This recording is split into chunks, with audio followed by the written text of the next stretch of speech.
Students, most of you have downloaded the Google Classroom app and are in touch with me with the help of that application. That application is very important in terms that whatever we will be sharing, the content or whatever the question we will be sharing with each other will remain saved there, and whatever you will be doing your assignments, that too will remain saved there.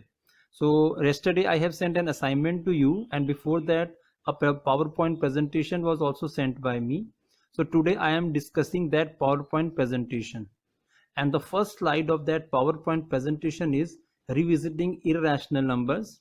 So first of all, we should be very much clear about the irrational numbers and what type of numbers fall in the category of irrational numbers.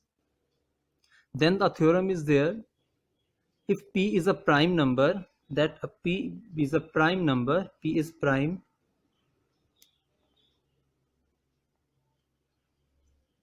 if p divides a square and a square is divided by p, let it give some value, then p also divides a, then a is also divided by p. The example I have mentioned there, suppose a number is there 16 and it is divided by a prime, that is 2. 16 can be written as the square of 4 divided by 2. So 4 multiplied by 4 divided by 2, that is 4 multiplied by 2 multiplied by 2 divided by 2. So it gives 8 as an answer. Now, so this is a, 4 is a here, a square, it becomes divided by a prime number and you get some result. Now what this theorem says, if a 4 square is divisible by 2, it means 4 is also can be divided with 2. So it's correct. And in both the cases we are getting the different answer. This we have to keep in mind when we will be solving our next theorem. And the next theorem was, we have to prove that square root of 2 is an irrational. So we have to prove that root 2 is an irrational number. So it's an irrational number. We know the decimal representation of this root 2 is non-terminating, non-repeating, and this we have studied in class 9th. So we know that it's an irrational number. Even then we have to prove. So the proof in this case will be a proof by contradiction, because we will be making an assumption and prove that our assumption is incorrect. So I will consider that let root 2 is a rational number. So we will consider root 2 as an irrational number. It's an assumption. It's our assumption. We are assuming that root 2 is a rational number. Now if root 2 is a rational number, then root 2 can be written in the form, now let me see the slide which I have sent to you. Okay, then root 2 can be written in the form r upon s, because rational numbers are numbers which can be represented in the form p upon q, where q is not equals to 0, that is s is not equals to 0. So it becomes a rational number. Now what we consider is that now root 2 is equals to, suppose some factor is there which is common between the, even we have taken it in the form r upon s, and these r and s are not co-prime. So what our aim is to remove whatever common factor is there between r and s. Let x be the common factor. So x be the common factor. So if x is the common factor, then it should be, x should be multiplied something to get r, x should be multiplied by something to get s. So let that number by which x is multiplied to get r is a, and the number by which x is multiplied to get s is b. Then x and x get cancelled and you get f. And therefore a and b are co-prime. This is clear to you. I can take example also. Suppose 15 is divisible by 12. So let us suppose that this number, this root 2, is equals to 15 upon 12. They may be co-prime, they may not be co-prime.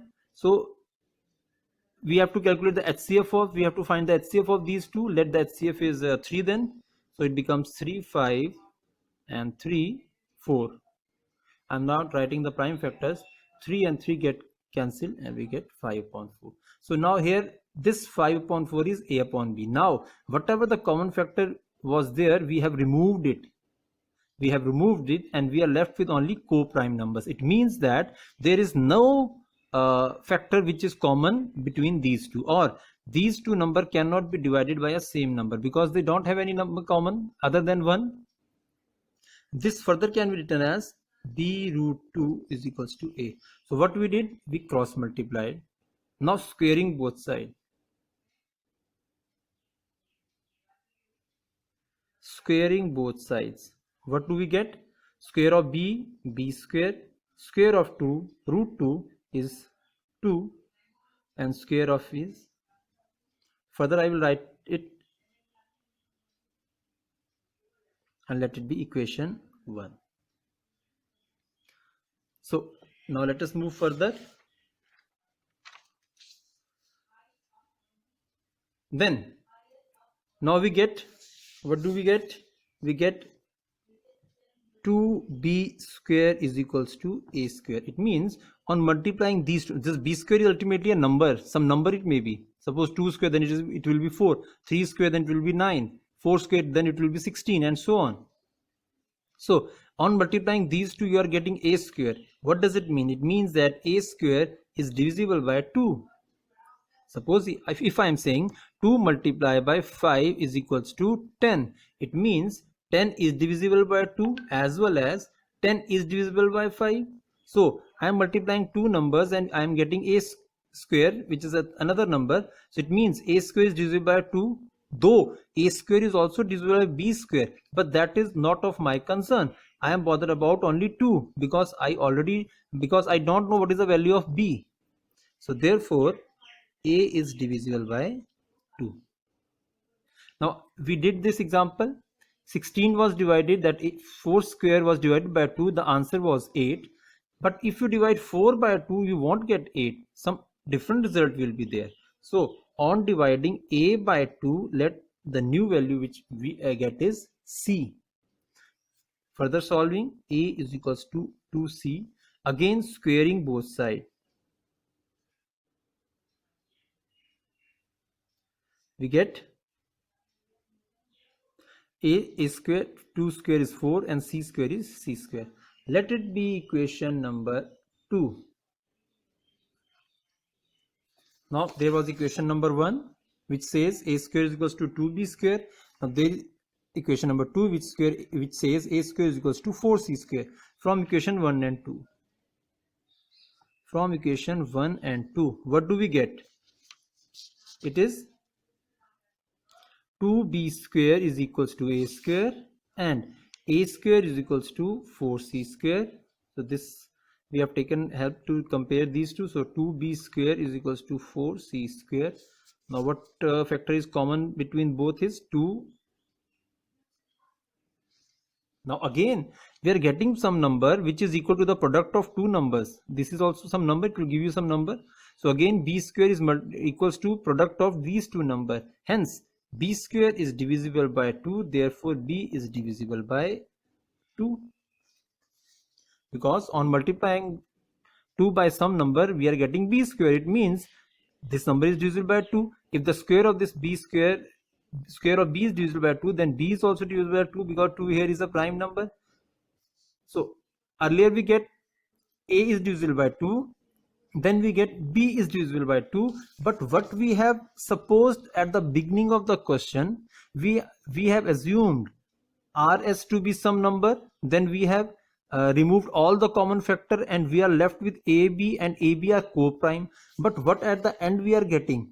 At the end we are getting that a is divisible by 2, it means 2 is there in a, and a is divisible, sorry, b is divisible by 2, it means 2 is there in b also. Hence our assumption is incorrect. These two are not a co-prime number, and hence our assumption is incorrect that root 2 is a rational number. It is an irrational number. And further, if we say, because on dividing b square by 2 we are getting c square, if you divide b divided by 2, you will get some another number, and this process will keep on happening. This will continue. You cannot stop solving this sum, because next time if you take it d, then next time you will get e, then f, and so on. Hence our assumption is incorrect and root 2 is an irrational number. Thank you.